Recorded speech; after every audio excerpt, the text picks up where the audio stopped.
Kemudian apa hambatan yang sering muncul ya pada anak-anak yang berkesulitan belajar? Kalau dari segi akademik, hambatan yang muncul tadi itu slow learner itu. Jadi biasanya keluhan pada saat kesini itu guru-guru ataupun orang tuanya itu mengatakan, "Bu, ini kok lama banget ya kalau belajar. Disuruh menulis 1 sampai 2 aja lama sekali nggak selesai." Padahal kalau dia main gadget bisa bertahan lama gitu ya. Bisa seperti itu dan cepat sekali gitu. Padahal pada saat dia melakukan sesuatu yang dia sukai, dia cepat sekali mengerjakannya. Tapi kalau saya suruh seperti ini, kok dia malah nggak bisa responnya nggak cepat, juga ada yang seperti itu.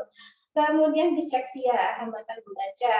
Nah, disleksia ini biasanya terjadi pada anak-anak yang memang otak kirinya itu mengalami hambatan, mengalami gangguan. Jadi disleksia itu kalau kita kalau kita ini kalau kita apa namanya ya kita telah lebih dalam itu ada juga disebabkan oleh gangguan fungsi otak, kemudian ada juga karena genetika gitu ya keturunan gitu, kemudian ada traumatik tertentu dan kemudian pada minat itu juga bisa menjadi hambatan membaca atau disleksia. Kemudian disgrafia. Nah, disgrafia ini berbeda dengan gangguan fine motor ya, gangguan disgrafia. Kalau disgrafia ini lebih ke hambatan menulis yang secara teknis. Dalam artian misalnya tadi kalau Bu Guru kan bilang itu menumpuk tulisannya segala macam gitu.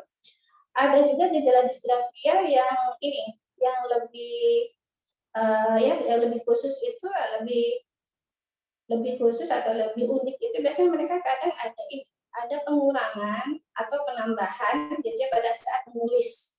Misalnya mereka menulis mengganggu gitu. Nanti huruf M-nya itu selalu hilang, jadi mengganggu. Atau misalnya mereka menulis kata misalnya gini, makan. Gitu. Mereka akan selalu ada kata misalnya memakan gitu. Jadi ada tulisan-tulisan yang seharusnya tidak ditulis itu juga akan ditulis. Tapi sebaliknya ada juga tulisan yang harusnya ditulis tidak mereka tulis gitu ya. Meskipun kita betulkan berkali-kali gitu, mereka biasanya kesulitan di situ. Mereka kesulitan untuk ini ya, menerjemahkan apa yang dalam otak itu kemudian menulis dengan benar itu mereka biasanya agak kesulitan di situ. Kemudian ada juga diskalkulia, hambatan berhitung. Nah, hambatan berhitung itu termasuk di dalamnya hambatan identifikasi angka dan agak identifikasi angka ya. Jadi beberapa anak itu agak sulit mengidentifikasi angka 2 dan 3 gitu ya. Jadi kadang pada saat di sini kita ngajarin anak-anak itu angka dari 1, 2, langsung 4. Kita 3 skip dulu. Kenapa? Karena itu salah satu metode supaya anak-anak dengan gangguan berhitung itu mereka punya kesempatan yang lebih untuk bisa mengidentifikasi angka-angka yang berbeda terlebih dahulu sebelum kita ajarin mereka untuk belajar angka yang bentuknya hampir serupa. Kemudian ada disfasia, hambatan bahasa. Ini menjadi sangat populer nih akhir-akhir ini karena setelah 2 tahun tidak pernah bertemu dengan orang lain gitu ya, akhirnya anak-anak itu kayak seperti gagal interaksi sosial ya. Jadi mereka pada akhirnya kurang nyaman untuk berinteraksi secara langsung dan ini hambatannya kemana? Hambatannya bisa kemana-mana gitu ya. Ada beberapa anak yang yang saya asesmen itu mereka mengalami yang namanya SCD gitu ya, Social Communication Disorder. Itu hambatan bicara di mana anak-anak itu merasa khawatir, tidak nyaman pada saat suaranya itu terdengar oleh orang lain. Akibatnya apa? Mereka ngomongnya juga nggak kencang, mereka bisik-bisik aja gitu. Dan itu kan hanya pada orang-orang yang tertentu. Terus apakah itu sama dengan mutisme selektif? Itu berbeda. Ada lagi yang lebih ekstrim lagi adalah mutisme selektif. Mutisme selektif ini, anak-anak ini bisa bicara, mereka bisa bergerak dengan sangat aktif di rumah, gitu ya, tapi tiba-tiba pada saat keluar rumah mereka memilih untuk diam, tidak mau berbicara sama sekali. Dan yang lebih parah lagi, ada juga anak-anak yang selain tidak mau berbicara, mereka juga tidak mau bergerak. tidak mau bergerak, tidak mau berjalan kecuali dibantu ya, ditarik gitu ya, dan diarahkan oleh gurunya gitu ya. Bahkan membuka kertas pun, membuka buku pun tidak mau gitu ya. Kenapa? Karena mereka sangat cemas. Mereka seolah-olah merasa bahwa dirinya itu diperhatikan oleh orang, oleh lingkungan, dan mereka tidak mau itu. Akhirnya mereka apa? Yang membuat mereka nyaman, akhirnya mereka diam, menutup komunikasi verbal, menutup juga ini ya interaksi non verbal juga untuk melihat, untuk menyentuh, untuk disentuh gitu ya, untuk terlibat dalam kelompok gitu. Apalagi dengan masker nih, beberapa murid saya juga ada nih. Akhirnya mereka sangat nyaman dengan masker. Melepas masker di sekolah pun mereka akhirnya tidak mau. Kenapa? Karena maskernya itu membuat mereka nyaman. Jadi apa ya, bentuk apa namanya itu, bentuk zona nyaman dia itu dengan memakai masker. Jadi pada saat melepas masker di sekolah itu waktu itu merupakan bagian dari program terapi gitu ya. Jadi hari ini program terapinya melepas masker saat di sekolah. Ya, apakah itu pengaruh? Pengaruh gitu. Mereka sampai beberapa anak yang merasa sangat tidak pede ya kalau memakai masker, itu terutama untuk anak-anak yang mengalami social communication disorder itu, atau yang lebih parah lagi adalah mutisme selektif. Oke, kemudian yang untuk perilaku yang paling sering muncul, yang paling banyak dikeluhkan dan didiskusikan oleh guru itu adalah gangguan pemusatan perhatian, tidak fokus gitu ya. Tidak fokusnya itu seperti apa? Tidak fokus sama sekali Bu Dwi gitu ya. Jadi mereka lari ke sana kemari gitu ya. Guru ngomong ataupun guru diam ya sama aja gitu ya. Dikasih instruksi juga nggak mendengarkan, dikasih tugas tidak dikerjakan, sukanya muter aja di kelas gitu ya. Jadi mereka suka muter aja di kelas, kemudian tugasnya tidak pernah selesai, gitu. Kalau diberikan instruksi juga tidak didengarkan, gitu. Itu gangguan di pemusatan perhatian, gitu. Kalau misalnya apa namanya? Kalau misalnya anak-anak seperti itu dikasih diapain ya? Gitu. Jadi biasanya pertanyaan dari guru dan orang tua seperti itu, gimana cara menanganinya? Karena anak-anak seperti itu kan sangat unik. Masing-masing anak itu punya karakteristik sendiri, dan biasanya di kelas itu bukan cuma satu anak, ada 2 atau 3 anak yang harus ditangani oleh guru gitu. Yang pertama. Kemudian ada juga anak yang gangguan pusat perhatian tapi dia anteng banget gitu. Jadi gangguan pemusatan perhatian itu ada 2 gitu ya. Jadi ada yang hiperaktif dan ada yang pasif, hipoaktif, namanya ADD. Kalau yang hiperaktif itu namanya ADHD. Gitu. Jadi attention deficit hyperactive gitu ya, masih ada hiperaktifnya, disorder. Kalau ADD itu attention deficit disorder. Anak-anak ADD ini kalau di kelas itu biasanya awal dia jadi kesayangan guru malahan. Kenapa? Karena anteng banget. Misalnya duduk ya duduk gitu ya, misalnya disuruh berdiri ya berdiri aja gitu ya. Sepi inisiatif, minim inisiatif, tapi sama aja pada saat diberikan tugas mereka juga tidak pernah selesai gitu. Itu juga untuk anak-anak yang ADD. Sulit juga kita memberikan ini kerjakan ya, ini dikerjakan tulis 1-5, kemudian kita tinggal, ibu balik lagi ke sana lagi, ibu balik ke sana lagi, ya nggak akan selesai itu. Nah itu juga adalah hambatan juga, gitu. Itu ADD juga. Kemudian gangguan perilaku impulsif dan hambatan perilaku. Ini yang paling banyak ini sekarang ini, impulsif, ya. Impulsif itu apa sih ya, gitu ya? Impulsif itu kok sekarang kenal banget ya istilah impulsif ini ke anak-anak gitu ya. Jadi impulsif itu sebenarnya adalah keinginan atau dorongan untuk mengikuti hati. Apakah semua orang punya gitu? Semuanya punya gitu. Kita punya perilaku impulsif, saya semuanya, guru semuanya, orang tua semua punya perilaku impulsif. Yang membedakan adalah kontrol impulsifnya itu. Anak-anak dengan kontrol impulsif rendah itu kelihatan sekali mereka akan susah sekali untuk diarahkan. Jadi pada saat mereka misalnya kita ada belajar di zona-zona gitu ya, kemudian kita pada saat ini belajarnya di zona ini nih. Pada saat dia melihat temannya di situ, dia pasti akan balik lagi ke sana. Gitu. Ini mirip sekali dengan hiperaktif tapi berbeda. Gitu ya. Jadi nanti kita harus belajar membedakan ini gangguannya ini anak yang terlihat tertarik dengan semuanya ini masuk yang mana? Apakah karena hiperaktif atau kontrol impulsif? Karena akan berbeda jenis penanganannya. Jadi ada semua anak, tapi ada beberapa anak kebutuhan khusus biasanya pada di sekolah mereka terlihat sangat tertarik ya dengan semua. Jadi di sana dipegang, lari lagi ke sana pegang, sana lagi manjat situ, gitu. Turun lagi, ini lagi gitu, kan enggak ya? Kayaknya benar deh seperti ini ya.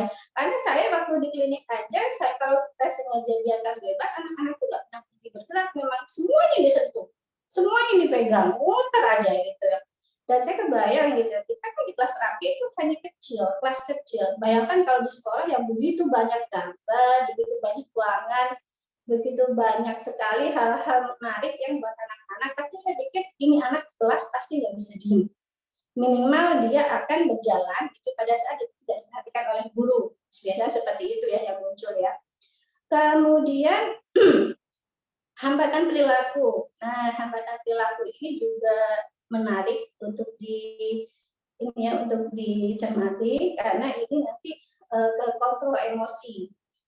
Pernah nggak sih kita melihat kita dibuat takjub ya oleh anak-anak yang emosinya cepat banget naik turunnya? Kayak harga beras ya. Enggak ya, harga beras ya. Jadi gini, hambat kontrol emosinya sekarang gitu dia tiba-tiba nangis, itu tiba-tiba ketawa gitu ya.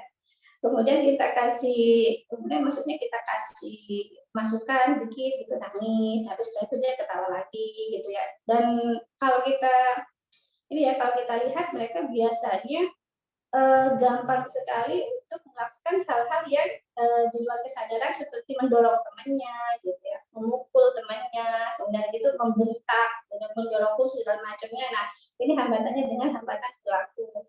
Ada lagi justru anak-anak dengan hambatan perilaku itu yang terlihat sangat pemalu. Ada juga. Jadi mereka itu bahayanya mereka lebih gampang dibully nanti karena dia apa-apain diem aja.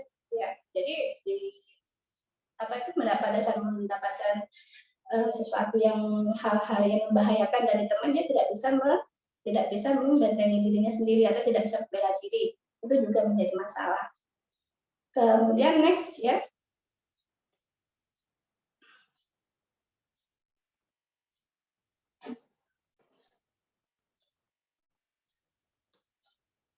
Oke, saya langsung ke home program nih karena bagian saya adalah membuat ini karena bagian saya adalah yang ada di rumah, maka saya akan fokuskan cara membuat home program di rumah untuk menangani anak-anak ini. Karena saya yakin sekali gitu bunda, ayah di sini pasti kadang bingung, ini anak mau ngapain nih di rumah ini? Gimana sih cara ngajarin anak ini supaya bisa minimal bisa belajar gitu ya, bisa belajar minimal nih ya 20 menit aja atau 15 menit aja, karena 5 menit aja nggak nyampe nih duduknya nih, kadang 5 menit aja udah langsung begitu lagi gitu, seperti itu ya ini keluhannya. Oke, home program gimana cara membuatnya? Yang pertama gitu ya, kita harus mengamati, kemudian membuat catatan apa yang paling dominan. Jadi misalnya dari ini ya, misalnya apa sih yang paling dikeluhkan oleh Bunda gitu. Apakah anak ini sulit sekali untuk tidak bisa diem gitu, atau mengerjakan tugasnya lama gitu ya, atau kalau disuruh apa selalu teriak, selalu marah gitu, atau ada juga anak-anak yang sangat mudah untuk memanipulasi misalnya apa, pada saat kita kasih tugas gitu, bukannya dia mengerjakan, dia malah banyak acting gitu ya, malah banyak aduh ini aduh pun aku gini aduh pun ini. Nah itu udah harus menjadi catatan apa nih yang faktor yang paling dominan pada saat mereka belajar itu apa. Kemudian petakan gitu ya, jadi hambatannya itu apa nih, apakah hiperaktif gitu ya, hiperaktif itu gerak terus ya, hiperaktif gitu. Kemudian attention itu artinya tidak bisa fokus atau tidak bisa tidak bisa tahan lama gitu ya, menjaga sesuatu. Kemudian apakah dia impulsif? Nah, impulsif itu maunya apa-apa cepat gitu. Dan dia selalu mengikuti kata hati. Kalau aku nggak mau kerjakan, ya aku nggak mau kerjakan. Kalau aku mau kerjakan, ya aku kerjakan. Misalnya gini, anak-anak impulsif ini kadang juga ya, pada saat ini ya, pada saat dia mau, misalnya ada mengerjakan sesuatu ya, mengerjakan, tahu kan misalnya Lego-Lego kecil, gitu ya, Lego-Lego yang jumlahnya sampai 200, 300 segala macam itu, dia bisa sampai tahan lama gitu ya, sampai duduk seharian atau 2 jam, 3 jam itu bisa gitu ya. Nah, tapi begitu kita misalnya kasih kegiatannya seperti mulai belajar membaca, kemudian belajar menulis, atau misalnya membuat kegiatan-kegiatan yang sifatnya frame motor, nah mereka biasanya lama, gitu ya, lama sekali gitu, untuk mengerjakan. Jadi mereka hanya fokus melakukan apa yang mereka sukai saja, gitu. Kemudian nomor 3 ya, amati apakah gejala muncul secara konsisten atau bersikap selektif. Jadi kadang yang saya bilang tadi itu, anak-anak hiperaktif itu Bunda harus amatin apakah gejala hiperaktifnya itu terus-menerus muncul gitu ya pada semua kegiatan, ataukah hanya pada satu kegiatan tertentu. Jadi misalnya pada saat dia main gadget, gitu, nonton TV, gitu, apakah dia juga hiperaktif atau dia hanya hiperaktif pada saat dia disuruh belajar. Nah itu berbeda. Kalau misalnya dia pada saat bermain gadget atau menonton TV itu juga sama ya, gerakannya juga aktif gitu, dia juga nonton TV-nya sambil naik kursi segala macam. Kemudian pada saat dia main gadget deh, atau sama seperti itu ya, nggak bisa diem, nggak bisa diem itu dalam artian kaki dan bergerak ke sana kemari. Nah itu berarti bersifat general. Kalau tidak berarti artinya bersifat selektif. Kenapa itu diamati? Karena pola penanganan nanti akan berbeda juga. Oke, next. Ya, kita harus mengenali dulu ya gaya belajar ya. Kenali gaya belajar karena yang seperti yang tadi dibilang bahwa ada hambatan yang sifatnya non ketunaan, itu artinya ini semua jadi bisa terjadi pada semua anak. Meskipun anak-anak yang kalau kita ini anak normal, gitu ya, anak normal yang tidak mempunyai ketunaan, tidak mempunyai hambatan, mereka juga bisa seperti ini. Gaya belajar itu apa sih? Gaya belajar itu penerimaan, semua orang punya gaya belajar, punya kemampuan penerimaan yang lebih baik dibandingkan gaya belajar yang lain. Misalnya, next.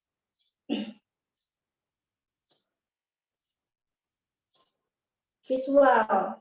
Nih, anak-anak dengan visual ini, anak-anak dengan visual biasa seperti ini ya, mereka proses stimulasi yang paling maksimal mereka dapat dari indera visual, yaitu mata. Nah, akhirnya kita memang harus memberikan stimulasi yang maksimal. Stimulasi yang maksimal itu bisa berupa gambar, tulisan, coretan, kartu, gitu yang menarik secara visual. Anak-anak ini biasanya kalau di kelas sangat disukai oleh guru. Kenapa? Karena mereka sangat senang melihat guru dengan lama, gitu ya. Mereka suka gitu, melihat guru, melihat mata guru, kemudian melihat guru berbicara, gitu, melihat tulisan guru di dalam itu ya di papan tulis, mereka suka. Dan mereka suka membuat catatan di dalam buku mereka itu sesuai apa yang mereka lihat. Nah ini biasanya mereka jadi ini ya anak-anak favorit gitu ya, kalau zaman dulu gitu ya, anak favorit karena anteng gitu, kalau disuruh melihat kemudian mencatat dengan baik gitu ya. Itu biasanya anak-anak ini memang ini ya cocok sekali gitu ya dengan metode-metode yang mengaktifkan stimulasi visual. Yang oke, next. Auditori ya, auditori itu anak-anak yang hanya gitu, bukan hanya ya, yang lebih optimal gitu ya, bisa belajar dengan stimulasi yang berasal dari apa yang mereka dengar, ya, atau mereka dengar gitu. Nah, ini biasanya mereka tidak suka melihat guru gitu ya. Mereka tidak suka, apalagi melakukan kontak mata gitu. Meskipun itu bukan anak autis ya. Anak autis kan memang ada hambatan di kontak mata. Tapi untuk anak-anak auditori itu mereka juga kurang suka gitu ya untuk melakukan kontak mata. Kenapa? Karena ada beberapa pengakuan dari siswa saya pada saat mereka melihat kontak mata gitu, mereka stimulasi apa itu namanya stimulasi auditorinya itu menjadi terganggu gitu. Jadi mereka memang harus fokus untuk mendengarkan dengan telinga tanpa melihat gitu. Ada juga yang seperti itu gitu. Anak-anak ini biasanya banyak sekali ngomong gitu, banyak ngomong, banyak bertanya, celetukan-celetukan di kelasnya itu juga luar biasa gitu ya. Tapi mereka tidak suka belajar dalam kondisi yang berisik. Jadi harus tenang gitu ya. Kalau ada temannya berisik sedikit, mereka marah. Tapi mereka suka ngomong gitu, ngomong sendiri gitu ya. Tapi bisa juga mereka sangat pendiam. Ada juga yang seperti itu, sangat pendiam dan pemerhati gitu ya. Kemudian apa yang harus dilakukan untuk anak seperti ini? Jadi Bunda harus bisa mengaktifkan stimulasi auditori yang ada di rumah. Misalnya kayak ya, jadi pelajaran dengan mendengarkan suara gitu. Kemudian mereka lebih suka dibacakan daripada membaca buku sendiri. Jadi ada kan misalnya anak-anak ini kita mau les, malah yang belajarnya orang tua gitu ya. Jadi bundanya yang baca, dia dengerin. Nah, dia dengerin sambil gerak ke sana kemari gitu ya. Nanti pada saat ditanya, ya dia tahu, dia paham dengan jawabannya gitu. Itu adalah tipe-tipe anak yang belajarnya dengan auditori. Oke, next.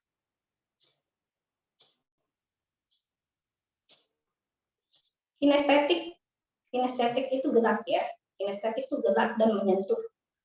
Gitu. Jadi anak-anak ini mereka belajarnya dengan cara menyentuh, gitu, melakukan gerakan.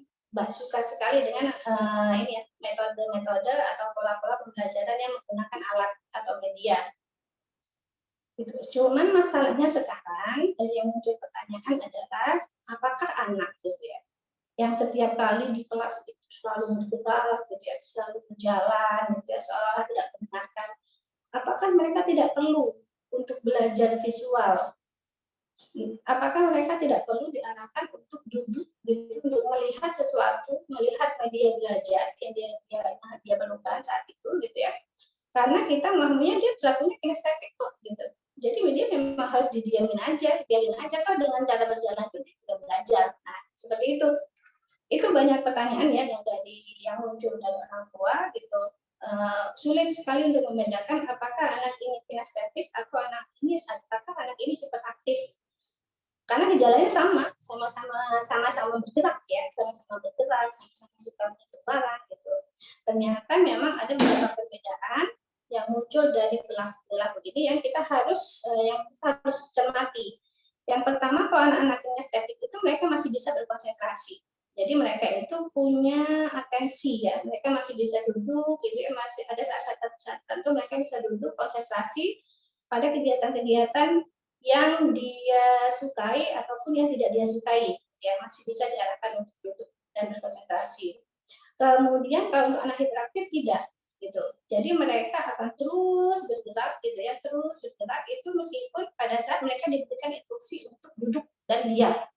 Itu bedanya, itu yang pertama. Yang kedua, anak-anak kinestetik itu paham dengan apa yang dia lakukan. Jadi mereka bergerak tapi gerakannya itu terarah. Kalau anak-anak hiperaktif, mereka bergerak gitu ya, mereka terus bergerak tapi mereka tidak paham apa yang mereka lakukan. Jadi hanya sekedar bergerak aja gitu ya, bergerak aja tanpa memahami apa nih harus aku lakukan, apa nih yang sudah aku lakukan gitu ya. Itu adalah anak-anak hiperaktif. Kemudian yang ketiga, anak-anak kinestetik ini biasanya gerakan yang dilakukan itu ada kegiatan yang dilakukannya dalam tujuan dia belajar sesuatu gitu ya. Pada saat dia memegang puzzle atau Lego segala macam gitu ya, dan dia susun, pada saat kita tanya, setelah dia susun kita tanya gitu, apa yang sudah kamu lakukan, kemudian gambar apa itu, kemudian apa misalnya warnanya apa saja, ceritakan apa yang sudah kamu susun segala macam, mereka paham gitu dan mereka tahu, mereka bisa menceritakan dengan baik. Cuma kalau anak hiperaktif itu tidak. Nah, biasanya seperti tadi itu ya, selalu ada pemahaman dan ada juga yang tidak dengan pemahaman. Bedanya itu di situ, antara kinestetik dan hiperaktif. Oke, pada saat anak-anak yang dengan kita ada persamaan ya, kinestetik dan hiperaktif itu memiliki semacam tenaga yang berlebih gitu ya, tenaga berlebih gitu ya, yang berbeda dengan anak usianya. Dan salah satu cara atau metode yang bisa diberikan kita untuk mengurangi perilaku itu adalah mengeluarkan energi itu pada kegiatan-kegiatan yang lebih baik. Misalnya apa? Misalnya kita kasih senam bridging, gitu ya. Kemudian kita kasih gerakan-gerakan motorik yang fungsinya untuk meningkatkan koordinasi tubuh kanan dan kiri. Itu sebelum belajar kita kasih itu aja.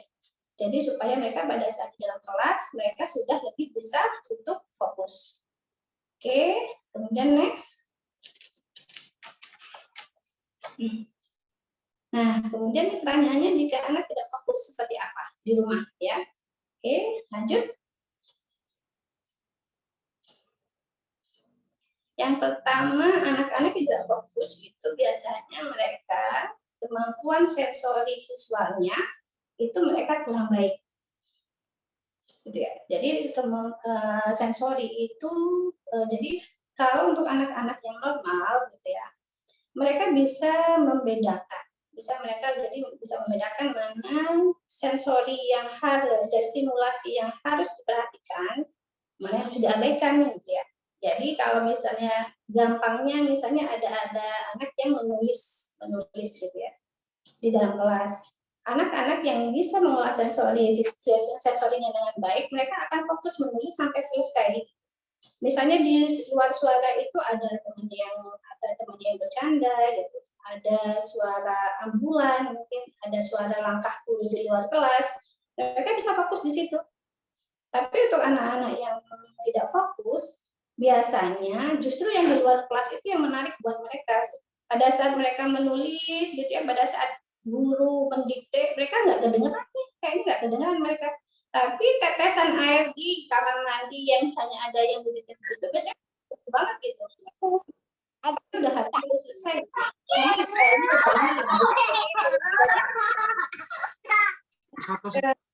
Justru hal-hal yang seharusnya mereka abaikan gitu. Jadi pada saat seperti itu apa yang dilakukan? Singkirkan aja semua distraksi. Jadi pilih salah satu kamar gitu yang minim distraksi. Distraksi itu bisa semuanya. Apakah itu suara, gitu. Kalau punya adiknya disuruh buat dulu. Kemudian pilih ruang belajar yang terbatas, yang terlalu luas. Kalau ruang belajar yang terbatas atau sempit itu, anak-anak akan lebih mudah berkonsentrasi dibandingkan ruangan yang terlalu luas. Jadi kalau tadinya belajar di ruang tamu ya, di tengah-tengah ruang tamu yang lebar banget gitu, coba sekali-sekali diajak ke kelas, jadi ruang kamar, di pojok gitu ya, biasanya mereka konsentrasinya akan jauh lebih baik. Kemudian diusahakan area kosong ya, area pandangan mata mereka itu berada di dinding yang kosong, tidak ada gambar-gambar segala macamnya. Nah, itu akan membantu mereka untuk berkonsentrasi lebih baik. Kemudian biasakan memakai instruksi yang detail, ya, detail. Misalnya seperti yang saya contohkan, rapikan mainan atau rapikan kamar, itu sulit untuk ditangkap oleh anak-anak seperti ini. Rapikan itu apa? Gitu. Kadang akhirnya jadi berantem nih, karena mereka merapikan kamar itu atau merapikan mainan itu, naruh dua mainan di kotak sudah cukup. Padahal yang kita maksud itu merapikan mainan dia semua mainan dirapihin. Nah, jadi mereka butuh instruksi yang lebih detail, misalnya letakkan mainan di dalam kotak. Nah, itu biasanya mereka lebih membantu di situ. Atau misalnya simpan, misalnya ini, bantal, ya, susun bantal di atas kasur. Lipat selimut, lalu letakkan di sini. Itu lebih mudah dipahami dibanding kita merapikan tempat tidur. Ya, jadi kita harus membuat step-step atau membuat instruksi yang lebih detail ya, supaya mereka akan lebih mudah menerjemahkan. Kemudian hindari multitasking. Jadi mereka biarin aja dulu konsentrasi pada saat menulis gitu ya, pada saat mengerjakan tugas kita nggak usah ngomong nanti habis menulis ini ya kak, habis menulis kita mau ini ya kak. Nah, itu akan membuat mereka agak susah gitu ya, karena mereka akan terpecah perhatiannya pada setelah ini ya, setelah menulis nanti rapihin ya kak ininya baju tadi ya kan, alat tulisnya. Nah itu nggak usah diomongin dulu gitu ya, udah biarin aja dia nulis dulu, nanti setelah selesai baru kita kasih fungsi yang berikutnya. Kemudian tugasnya dipecah, Jadi kalau misalnya dia agak kesulitan gitu ya mengerjakan 10 soal secara langsung, mungkin kita bisa pecah tugasnya jadi 5 dan 5 gitu. Jadi pagi kerjakan soalnya itu misalnya 5 soal dulu, kemudian sore kita kasih soal 5 lagi dibandingkan nanti 10 soal secara langsung gitu ya. Kemudian anak-anak ini biasanya kurang suka diberikan instruksi yang panjang lebar. Karena mereka tidak fokus, mereka hanya punya kemampuan untuk mempertahankan atensi itu sedikit. Jadi kalau Bunda ngomongnya banyak-banyak, paling masuk ke mereka itu hanya 20 detik yang pertama. Jadi manfaatkan 20 detik pertama itu apa yang pengen Bunda omongin ke dia, gitu ya. Setelahnya itu mereka suaranya itu akan tidak sayup-sayup, tidak terdengar gitu ya. Jadi untuk mereka seperti harus kita pahami gitu ya. Pada saat mereka tidak fokus gitu, kita harus mulai belajar untuk ngomong dengan efektif. Nggak usah lama-lama gitu ya, tapi jelas apa yang harus dilakukan. Oke, next.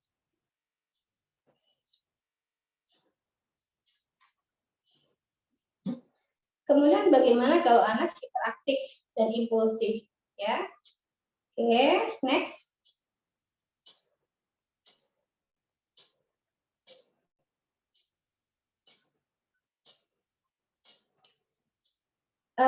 Hiperaktif dan impulsif itu erat kaitannya dengan kurang matangnya kurang matangnya sensori integrasi. Jadi pada saat mereka kelihatan tidak bisa berkonsentrasi atau tidak bisa menahan gerakan tubuhnya dengan kontrol yang baik, itu artinya ada sesuatu yang salah nih di kematangan sensorinya. Bisa jadi ada hambatan-hambatan sensori yang belum terselesaikan. Misalnya anak-anak yang tidak bisa duduk lama diem, ya kita nggak bisa nyuruh dia duduk, bisa nggak duduk diam kita tahan gitu ya, duduk diam gitu tahan, duduk dia berdiri lagi, duduk gitu. Untuk jangka pendek mungkin ya, tapi untuk jangka panjang ini bukan solusi. Yang harus dilakukan apa? Matangkan sensorinya. Sensori seperti apa? Jadi sensori itu ada banyak sekali ya matangnya ya. Dan biasanya untuk anak-anak yang tidak bisa duduk diam itu biasanya ada kurang matangnya ke sensori di bagian tubuh bagian bawah gitu ya. Nah, tubuh bagian bawahnya seperti apa? Itu nanti pemaparannya itu akan sangat panjang lebar. Gitu ya. Kemudian ada juga anak-anak misalnya yang hiperaktif itu disebabkan karena ada dorongan dari dirinya untuk selalu gerak, dan itu hubungannya juga bisa juga dengan pola makan. Apakah dia terlalu banyak gula gitu, apakah dia ada apakah dia ada semacam alergi terhadap tepung mungkin ya, terhadap tepung, kemudian terhadap susu dan keturunannya gitu. Nah itu harus dihidupkan juga, itu harus ada namanya itu ada pemeriksaan yang lebih lanjut lagi.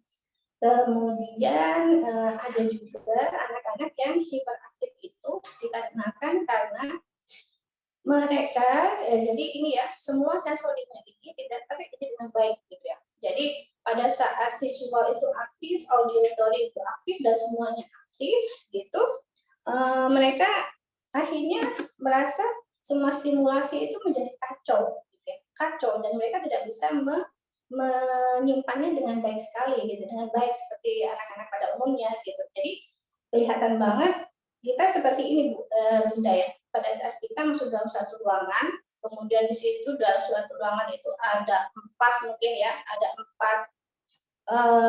empat konser musik, nah gitu ya, itu yang kita kan bingung kita memperhatikan yang mana gitu ya. Nah itu yang dirasakan oleh anak-anak yang hiperaktif gitu ya, karena sensorinya yang masih belum matang.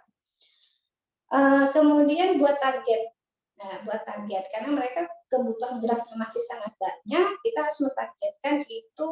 Jadi seperti yang tadi itu, kalau misalnya ada 10 soal, kita pecah dulu nih. Jadi 5 soal dulu, 3 soal, kemudian 2 soal. Gitu. Jadi apakah seperti itu efektif? Itu efektif karena mereka memang masih butuh untuk bergerak. Jadi 5 soal kerjakan, boleh gerak dulu, boleh berdiri dulu, gitu ya, boleh gerak dulu. Kemudian harus kita batasin menit tapi ya. Jadi misalnya bergeraknya cuma 3 menit, saya itu kerjakan lagi. Kemudian 3 menit mengerjakan lagi, seperti itu. Itu lebih efektif dibandingkan dia harus mengerjakan 10 soal secara langsung. Kemudian untuk anak yang impulsif, itu biasanya hiperaktif mereka itu lebih disebabkan oleh mereka tidak mampu menahan diri ya. Jadi bukan karena pematangan sensori yang tadi itu, bukan gangguan sensori segala macamnya, karena mereka belum mampu menahan diri untuk melakukan sesuatu yang dia suka.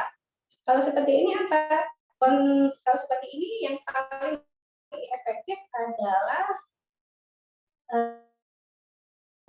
kita harus memberikan konsekuensi, gitu ya. Jadi pada saat setelah saya menyelesaikan tugas, kerjakan dulu yang ini, kemudian baru setelah itu kamu boleh ini. Jadi dibuat untuk anak yang lebih pola asuh. Nah, pola asuh untuk anak-anak impulsif ini harus sama nih, udah sama ayahnya gitu ya. Kalau misalnya bundanya boleh, ayahnya nggak boleh. Atau sebaliknya, kata bunda nggak boleh, ayah boleh. Nah, ini nanti akan anak-anak selain nanti akan mencari orang yang paling nyaman buat dia, itu juga akan membuat ibu sebenarnya ini aturan yang benar nih yang mana sih gitu ya. Itu yang harus dipahami karena sebagian besar perilaku impulsif ini sebenarnya dipengaruhi oleh pola asuh.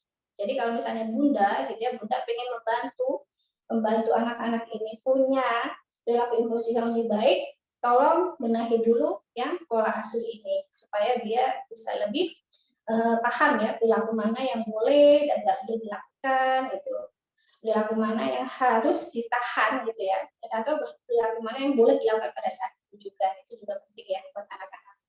Oke, next, Pak Fauzi. Nah, ini beberapa contoh program ya untuk belajar akademik, untuk menulis gitu ya, kemudian untuk memahami urutan. Saya tidak bisa saya inginkan satu persatu karena sepertinya sudah ini ya, sudah waktunya, sudah ini, nanti mungkin bisa dipertanyakan. Oke, next. Hambatan belajar akademik, sebenarnya ini banyak sekali materi ini belajar akademik ini, karena ini akan menjadi banyak permasalahan di sekolah dan akhirnya menjadi masalah juga di rumah ya. Gitu. Oke, next. Sudah selesai sepertinya ya. Oke, ini hambatan. Oh, ini orientasi angka. Orientasi itu kaitannya dengan ini ya, juga persepsi. Persepsi itu bagian awal dari kemampuan akademik. Jadi awalnya dasarnya ya, persepsi itu dasar dari kemampuan akademik. Nah, biasanya anak-anak yang orientasinya masih buruk, itu biasanya mereka masih agak susah gitu, untuk membedakan huruf, identifikasi angka, kemudian yang seperti tadi itu yang huruf B dan D gitu ya, huruf M dan huruf W. Nah, itu tuh biasanya mereka orientasi ininya yang masih belum berkembang dengan baik. Oke, kemudian angka sama seperti yang tadi, sangat individual gitu ya hambatannya, dan masih sangat membutuhkan stimulasi-stimulasi yang lebih ini lagi, lebih apa namanya ya, yang lebih progresif ya. Kalau saya seperti lebih kreatif ya, dan lebih kreatif dari terapis maupun dari orang tua seperti itu. Oke, Pak Fauzi, next. Sudah selesai. Oke, maaf sekali, mohon maaf saya penyampaian materinya masih cepat sekali ya, karena dibatasi oleh waktu, sedangkan banyak sekali yang harus disampaikan. Yang jelas anak-anak kesulitan belajar ini pada saat ini tuh munculnya itu banyak sekali gitu ya. Dan tidak hanya di sekolah khusus, tapi tidak hanya di sekolah inklusi, tapi di sekolah umum mereka banyak sekali gitu ya. Dan itu yang mengharuskan kita harus siap gitu ya, harus siap karena memang kondisi seperti inilah yang harus kita hadapi. Mau tidak mau, siap tidak siap, suka atau tidak suka, kita harus menerima, harus belajar gitu ya, bahwa harus belajar dan harus membantu mereka supaya mereka bisa mencapai perkembangan yang lebih baik. Oke, demikian dulu dari saya, mudah-mudahan ada manfaatnya. Assalamualaikum warahmatullahi wabarakatuh. Waalaikumsalam warahmatullahi wabarakatuh. Terima kasih Bu Dwi atas materinya yang cukup detail, sangat-sangat detail malah. Jadi bisa saya simpulkan, ya, bisa saya simpulkan sedikit dari materi Bu Dwi, bagaimana sih terapi belajar di rumah, ya. Pertama, kita sebagai orang tua harus mengamati, kemudian membuat catatan apa yang dominan, kemudian petakan hambatannya, beberapa aspek seperti motorik, perilaku, dan sebagainya. Kemudian amati gejala muncul yang konsisten, kemudian buatlah home programnya. Ya, baik, langsung saja kita ke pertanyaan. Ya, apakah Buken masih ada? Oh, oke, siap. Baik, kita mulai dari pertanyaan pertama. Ini Ibu Rika Kartika. Halo, nama saya Rika. Saya mau bertanya bagaimana cara melatih fokus dan konsentrasi pada anak. Anak saya sebelumnya hiperaktif. Ya, silakan Bu Ken atau Bu Dwi. Ya, mungkin ke Bu Ken terlebih dahulu. Oke, boleh. Untuk fokus ya, kalau dari di sekolah, mungkin yang bisa kami lakukan adalah meminimalisir rangsangan yang ada dulu, gitu. Jadi benar tadi Bu Dwi katakan, mungkin pandangan anak itu harus ke tembok supaya tidak ada. Kalau di kelas itu biasanya didudukkan jauh dari jendela seperti itu, jadi dia nggak melihat bayangan orang-orang lewat gitu. Kalau di sekolah, pelayanan yang kami berikan seperti itu. Mungkin jika memang masih terganggu dengan teman sebelahnya maupun teman depannya atau suara sekecil apapun, biasanya memang kita tarik ke luar kelas, kita berikan pelayanan secara individu gitu. Seperti itu yang biasa kami lakukan di sekolah. Ya, Terima baik. kasih. Terima kasih Bu Ken. Mungkin Bu Dwi mau menambahkan dari bagaimana seorang orang tua sebagai ayah atau bunda di rumah, bagaimana mentreatment, melatih fokus dan konsentrasi. Silakan Bu Dwi. Oke, baik Pak Fauzi. Tadi sudah saya ini ya dipaparkan di materi gitu beberapa trik ya yang bisa dilakukan orang tua gitu supaya anak-anak tidak mudah terdistraksi. Yang pertama seperti tadi itu kalau kita langsung ke bagaimananya berarti kita sudah ke ya, metode penanganannya. Jadi mengurangi distraksi yang tadi itu, kemudian pecah tugas ya, tugas dipecah gitu karena harus masih disesuaikan dengan tingkat konsentrasinya. Kemudian yang ketiga gitu pastikan anak-anak itu dalam kondisi yang baik ya Pak. Karena ada beberapa anak yang tidak fokus itu karena ngantuk, bisa juga karena lapar, gitu. Ada juga karena mereka memang ada sesuatu yang mungkin dilakukan lebih dahulu. Nah itu jadi ini yang harus kita lakukan. Yang lebih penting dari itu sebenarnya saya pengennya para orang tua mungkin mulai belajar untuk ini ya. Jadi hiperaktif itu gejala yang nampak gitu ya, hiperaktif. Tapi penyebabnya itu kan berbeda-beda. Hiperaktif sama-sama hiperaktif, sama-sama sehat tidak diam, tapi gejala yang menimbulkan itu sangat berbeda. Dan itu mungkin yang perlu ayah dan bunda lihat apa nih sebenarnya hambatannya. Karena ibaratkan pohon gitu ya, hiperaktif banyak muncul gitu ya, tapi akar permasalahannya kan kita nggak pernah tahu. Supaya tahu akar permasalahannya apa, mungkin bisa dibawa ke ahli gitu ya, dia bisa melihat akar masalahnya apa di sini. Apakah itu karena dia perilaku impulsif kah, kontrol emosi yang jelek gitu ya, apakah memang ada sensori yang belum berkembang dengan matang. Karena ini gejalanya hiperaktif, sama-sama hiperaktif, pola hambatannya juga sama, tidak bisa fokus, cuman salahnya yang berbeda. Kalau kita bisa tahu akan masalahnya, itu akan lebih mudah buat kita untuk mengetahui apa yang harus kita lakukan, apa dulu yang harus kita gunakan, seperti itu Pak Fauzi ya. Jadi kalau boleh saran gitu ya, kalau misalnya ada ananda yang tidak fokus atau ananda yang hiperaktif segala macam, kita harus cari penyebab utamanya apa. Dari penyebabnya itu nanti kita akan bisa lebih nanti bisa membuat program apa yang harus dilakukan, seperti itu. Oke, baik. Terima kasih Bu Dwi. Nah, tadi pertanyaan Bu Rika tentang fokus dan konsentrasi, kita beralih ke pertanyaan Bu Yani. Bagaimana menanamkan minat dan motivasi? Bagaimana menanamkan minat dan motivasi belajar anak? Jadi Bu Yani ini punya anak laki-laki.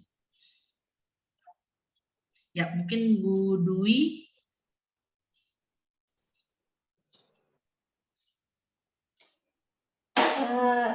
Atau mungkin supaya lebih cepat, mungkin mungkin pertanyaan kedua Ibu Ken, kemudian pertanyaan ketiga saya mungkin baik. mungkin Ya, supaya baik Ibu. Ya, baik. Terus ya. Ya. Ya, silakan Bu Dwi, bagaimana cara menanamkan minat dan motivasi belajar, Bu?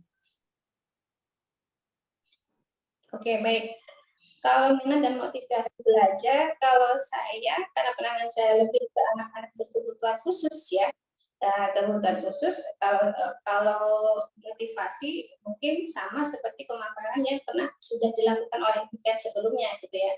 Jadi seperti mempersiapkan gitu ya, yang mempersiapkan anak-anak sebelum berangkat sekolah, menjaga mood segala macamnya, kemudian memotivasi secara verbal ataupun non verbal itu bisa dilakukan sesuai dengan apa yang tadi sudah disampaikan oleh Pak Fauzi ya. Efeknya seperti itu. Kalau untuk anak-anak secara khusus pada umumnya biasanya motivasi seperti eksternal ya, motivasi eksternal ya itu lebih pada bagaimana meningkatkan anak itu, lebih pada menjaga mood anak itu belajar. Meskipun kita tidak bisa untuk anak-anak kebutuhan khusus itu kita tidak selalu bisa menjaga sesuatu itu sesuai dengan keinginan mereka gitu ya. Karena mereka memang sangat moody dan pada saat mereka moody mereka memang tujuannya hanya mau melakukan sesuatu yang mereka sukai. Nah, untuk anak kebutuhan khusus itu tidak bisa seperti itu gitu ya. Ada hal tertentu yang harus kita kondisikan bahwa mau tidak mau, ada suka tidak suka, kamu harus mengerjakan ini, seperti itu Pak. Itu memang akan berbeda penanganan ya dengan anak-anak yang normal pada umumnya. Oke, baik. Terima kasih Bu Dwi. Selanjutnya pertanyaan dari Bu Pipit, ini mungkin lebih ke bukan ya, ranah bukan di sekolah. Ya, anak saya usia 7 tahun, hiperaktif dan sekarang bersekolah homeschooling kelas 1. Saat ini masih mengikuti terapi juga. Tips-tips apa sajakah agar anak mau mengikuti pelajaran sekolah? Nah, bagaimana Bu Ken? Tipsnya untuk anak mengikuti pelajaran sekolah. Silakan Ibu.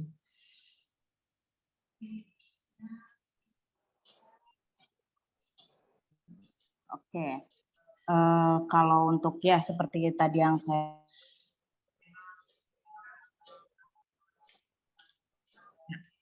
Bu Ken, ya terdengar? Oke, koneksinya mungkin.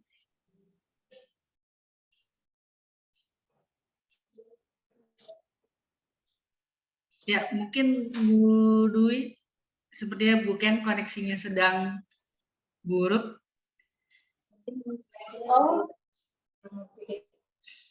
Ya, mungkin Bu Dwi bisa menjawab pertanyaan Bu Pipit. Mungkin tips apa sajakah agar anak mau mengikuti pelajaran sekolah? paparkan itu. Ya, bukan sudah. Ya, Bu.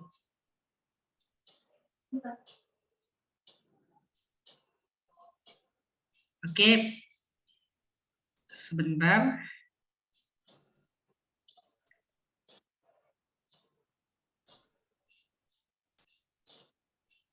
Oke, mungkin Bu Dwi bisa menjawab pertanyaan dari Bu Pipit, tips-tips apa sajakah agar anak mau mengikuti pelajaran sekolah? Tuh, Bu. Oke, baik gitu. Saya kenal ini ya gitu. Ya, Ini kalau ini dijawab oleh Ibu Ken ya, jadi ada sesuatu yang baru. Gitu. Kalau jadi ya, kan menurut saya, jadi masukan-masukan gitu ya. Kalau untuk Zaki gitu, dia memang hiperaktif ya, hiperaktif tapi dia pintar sekali gitu ya. Jadi kemampuan kognitifnya bagus, kemudian kemampuan bicaranya juga sudah mulai terpola ya, interaktifnya, kemudian untuk hambatan-hambatannya itu memang yang paling menghambat Zaki ini adalah di perilaku hiperaktif, gitu ya, dan hiperaktif. Kalau misalnya mungkin untuk Zaki perlu kita lihat dulu ya, dia hiperaktifnya ini sudah harus mulai dipetakan gaya belajarnya mungkin ya, udah ya, gitu. Gaya belajar Zaki itu lebih kemana, gitu. Karena kalau dari segi hiperaktifnya dia saat ini dengan hiperaktif dia di waktu lalu itu sudah sangat berbeda. Saya melihat dari pemahaman-pemahaman pada saat dia aktif itu juga sudah mulai muncul gitu ya, untuk Zaki gitu ya. Jadi mungkin kalau saran saya mungkin bisa mulai dipetakan gitu. Hiperaktifnya ini jenis model seperti apa?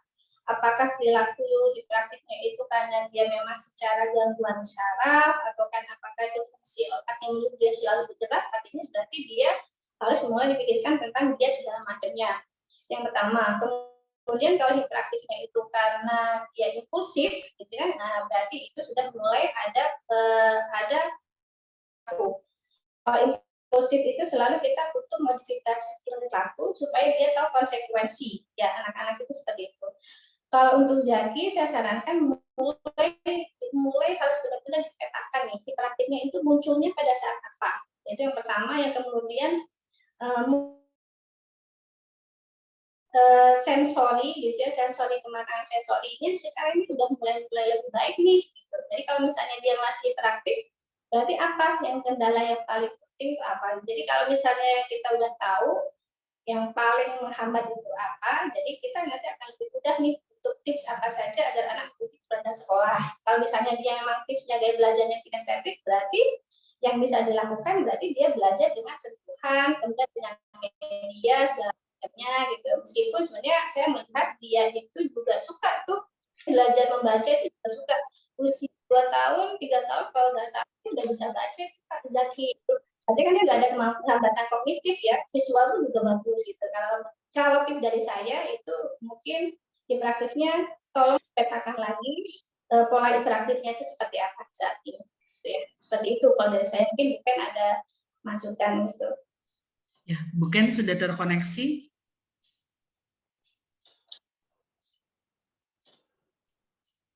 Ya, bukan. Oke, bukan koneksinya sedang hambatan. Kita langsung menjawab pertanyaan selanjutnya aja, Bu Dwi. Ini dari Bu Yohan, Mama Melvin. Anak saya umur 6 tahun, 9 bulan dan mengalami hambatan ADHD dan speech delay. Bagaimana cara mengatasi dan mengajak anak supaya mau belajar?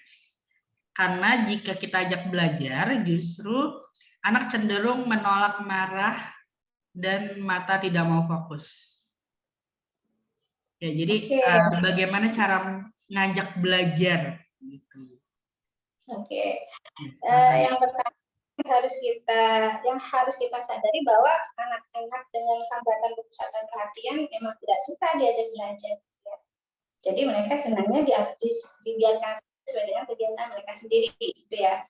Yang pertama, yang kedua, kemudian bagaimana supaya mereka bisa belajar dengan baik, seperti yang tadi sudah saya sampaikan, ada beberapa trik khusus gitu ya. Untuk yang tadi itu ya, yang Pak Fauzi ya, yang di slide saya tadi itu sebenarnya sudah sangat praktisi sekali itu ya, maksudnya ya, itu sangat sangat sudah ke bagian prakteknya langsung ya, misalnya mencari ruangan yang lebih sempit, kemudian meminimalkan distraksi gitu ya. Kemudian anak itu seperti apa gitu. Nah, bagaimana kalau anak marah tidak apa-apa, tetap aja kondisikan belajar gitu ya. karena itu bisa jadi merupakan bagian dari impulsivitasnya, gitu ya. Dan sekali lagi kita harus melihat marahnya itu kondisinya anak itu yang seperti apa. Kalau misalnya dia marah karena dia lapar, kalau haus, kalau apa, itu mungkin bisa kita ada semacam gitu ya, kita masih maklumi. Tapi marah yang disebabkan oleh perilaku impulsif yang tidak mau diarahkan ke sesuatu, kita harus tetap kondisikan anak itu belajar, gitu ya. Meskipun dengan kegiatan-kegiatan yang dia bisa sebenarnya. Gitu. Jadi kalau misalnya belajar mungkin tidak langsung menulis, itu tidak, karena itu sesuatu yang mungkin dia tidak suka. Mungkin tidak suka menulis, tidak kayak motor dia kurang suka. Tapi untuk supaya mengarahkan dia bahwa dia harus melakukan sesuatu yang kita arahkan, kita bisa mulai pelajaran itu dengan sesuatu yang dia sukai. Yang penting dia duduk, kemudian dia belajar dengan target duduk, misalnya dia harus 15 menit duduk belajar yang dia sukai. Nah, itu yang pertama bisa contohkan itu. Setelah itu dia bisa, kita biasanya dia bergerak lagi, kemudian suruh duduk lagi. Nah, kemudian kita ganti dengan kegiatan yang dia sukai. Jadi pancing dulu anak itu dengan sesuatu yang dia sukai dan dia bisa. Itu dulu Pak Fauzi. Setelah itu baru kita arahkan ke kegiatan yang lain. Kalau marah nggak apa-apa, marah lakukan aja terus. Karena memang mereka akan muncul. Yeah. Oke, bukan sudah terkoneksi?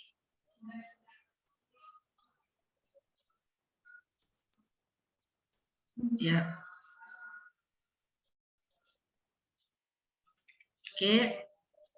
Ya, bukan.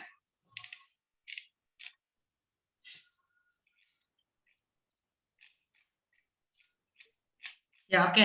Pertanyaan ke Bu Dwi lagi deh sambil menunggu Buken. Ya.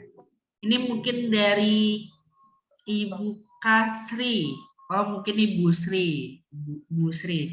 Ini bagaimana cara menangani anak umurnya 4 tahun nih, Bu, yang belum minat menulis, baru melihat alat tulis aja udah bilang, aku tidak mau menulis. Ya, terus padahal anaknya cerdas, mudah menyerap apa yang kita sampaikan.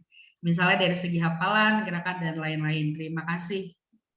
Silakan Bu Dwi, bagaimana cara minat menulis menumbuhkannya. Oke, baik gitu ya. Jadi usia 4 tahun gitu ya, 4 tahun, 5 tahun gitu ya, itu sebenarnya usia masih pra ya, pengenalan gitu ya. Jadi kalau misalnya anak itu tidak suka menulis, kita masih harus melihat dulu kemampuan fine motor yang lain bagaimana, sudah berkembang apa belum gitu. Kemampuan dia misalnya memegang, sebelum menulis anak-anak itu harus punya kemampuan pra menulis ya, seperti dia bisa menggunting gitu ya. Apakah dia sudah bisa memegang gunting dengan baik atau bisa memegang sendok dengan baik gitu ya. Apakah dia sudah bisa menjulur, kemudian bisa melonceng segala macamnya. Jadi sebelum menyuruh anak itu menulis, kita harus menyiapkan dulu nih perangkat menulisnya itu seperti apa. Jadi jangan sampai kita menyuruh anak kita menulis menggunakan pensil, tapi kita alat-alat yang diperlukan atau keterampilan-keterampilan di sebelum itu kita nggak siapkan. Seperti itu. Jadi akhirnya anak itu membuat menulis itu seperti beban ya, seperti beban gitu. Aku nggak mau lihat pensil aja udah nggak mau gitu, udah. Nah itu yang harus kita kita sementara jeda waktu dulu, nggak usah disuruh nulis dulu, tapi arahkan dia pada kegiatan motor lain yang sifatnya akan menunjukkan kemampuan menulis. Misalnya seperti apa? Misalnya mewarnai, anak-anak kebanyakan tidak suka mewarnai, ya kan? Kemudian apalagi menebalkan garis, itu sudah hubungannya dengan tulis. Jadi kita harus cari apa? Kemudian kita mungkin bisa dulu meluncur mani-mani dulu, gitu ya. Kemudian kita bisa mengisi, kita bisa, banyak sekali deh. Seperti kegiatan fine motor yang harus dilakukan sebelum anak itu mempunyai kemampuan menulis. Yang pertama, yang kedua, menulis itu bukan hanya kerja jari ya, bukan hanya kerja ini, kerja telapak tangan. Tapi menulis itu kerja dari hampir seluruh anggota tubuh itu adalah ini ya, pasukan gitu ya, pasukan kemampuan yang diperlukan untuk anak itu siap menulis. Misalnya anak-anak mungkin bisa memegang pensil dengan baik, tapi pada saat lengan bagian siku, ke lengan mereka kekuatannya tidak bagus, biasanya mereka memegang tulisan tulisnya itu mengambang. Gitu. Ngambang itu dalam artian tidak tebel gitu ya. Pada saat menulis itu tulisannya tipis-tipis gitu. Jadi pada saat menulis kita tidak boleh fokus hanya pada kemampuan memegang pensil, kekuatan jari-jari segala macam, itu nggak boleh. Kita harus melihat menulis itu sebagai keseluruhan kerja otot, terutama kerja otot yang ada di bagian tangan, lengan, kemudian sampai bahu dan semuanya gitu ya. Jadi kalau untuk itu mohon disiapkan dulu langkah-langkahnya itu apakah udah siap apa belum. Kalau belum disiapkan, dimatangkan gitu ya. Kemudian cari alternatif kegiatan fine motor lain sebelum menulis. Seperti itu. Atau bisa juga dicontohkan. Beberapa murid saya biasanya mereka nggak mau tuh mewarnai. Tapi kalau misalnya kita contohkan mewarnai sambil kita nyanyi gitu ya, sambil mewarnai. Nah biasanya mereka mau ngikutin. Gitu. Anak-anak seperti itu. Dari contoh, kemudian dibuat sesuatu yang menyenangkan, gitu. Biasanya mereka mau menikmati.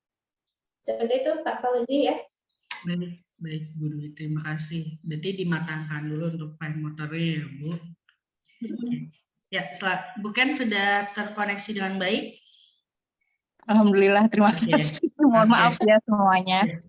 Baik, ya kita ke pertanyaannya Bu Nurul Hasanah.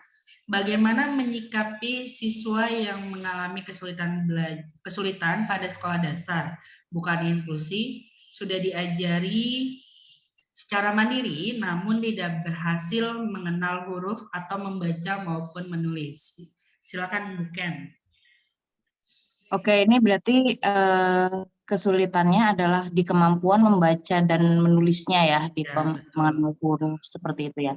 Oke, apa yang harus kita lakukan kalau bagi kami di pendidikan di sekolah itu biasanya kita jelas melaporkan itu ke orang tua, namun mungkin di sini banyak bunda-bunda yang sudah menerima laporan terhadap siswanya, terhadap anaknya yang sudah diajari nggak bisa. Lalu yang bisa kita lakukan ya menemui ahlinya.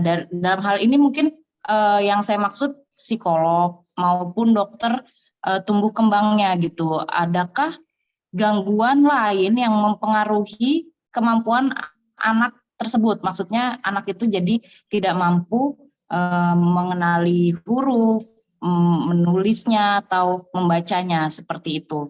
Lalu nanti baru setelah ada hasilnya bisa dikonsultasikan lagi, didiskusikan lagi dengan pihak sekolah. Memang jika dari psikolog merekomendasikan untuk terapi, mungkin juga ada komunikasi di antara guru, orang tua, terapis maupun psikolognya seperti itu. Jadi yang bisa dilakukan ya memang selain mencari tahu kenapa, itu supaya kita bisa menemukan apa yang harus kita lakukan setelahnya gitu. Penyebabnya itu kita cari tahu juga. Seperti itu. Ya, selanjutnya kita beralih ke pertanyaannya Ibu Gigih Malinda. Nih, apakah belajar menulis abjad dan belajar menulis hijaiyah yang dilakukan secara bersamaan bisa menjadi salah satu penyebab anak mengalami disgrafia? Silakan, Ibu Ken.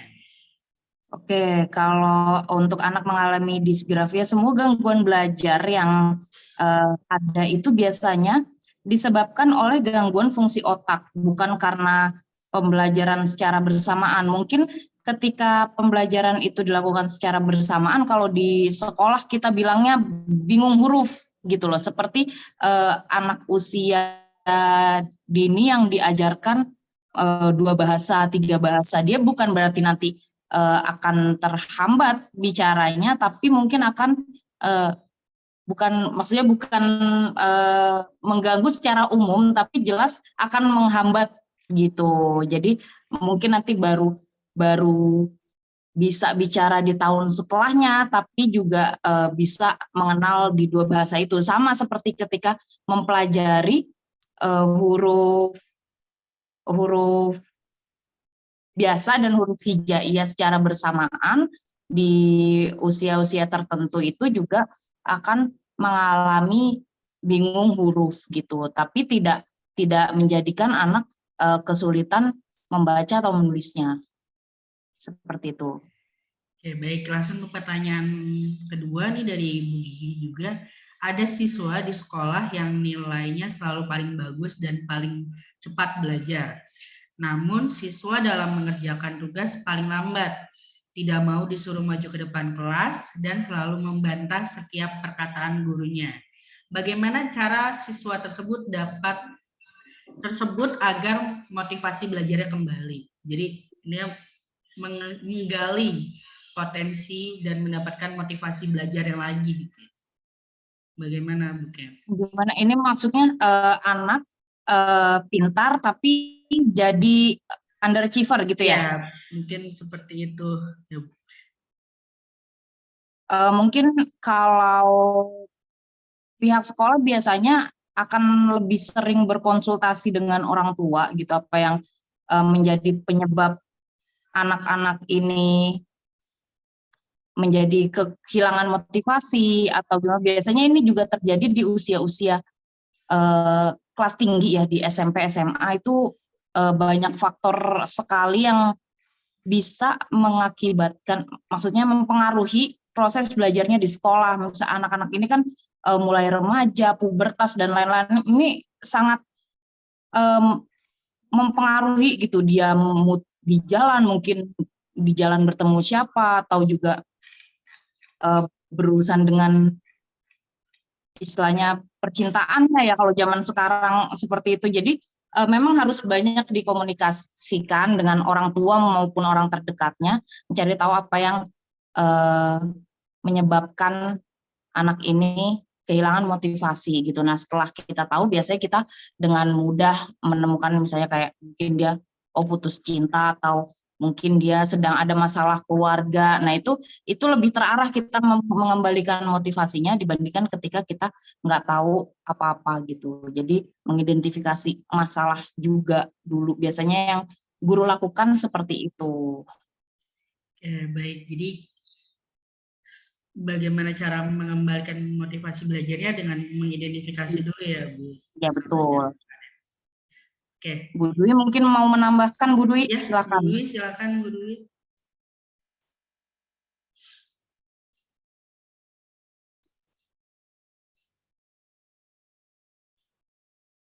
Ada suara.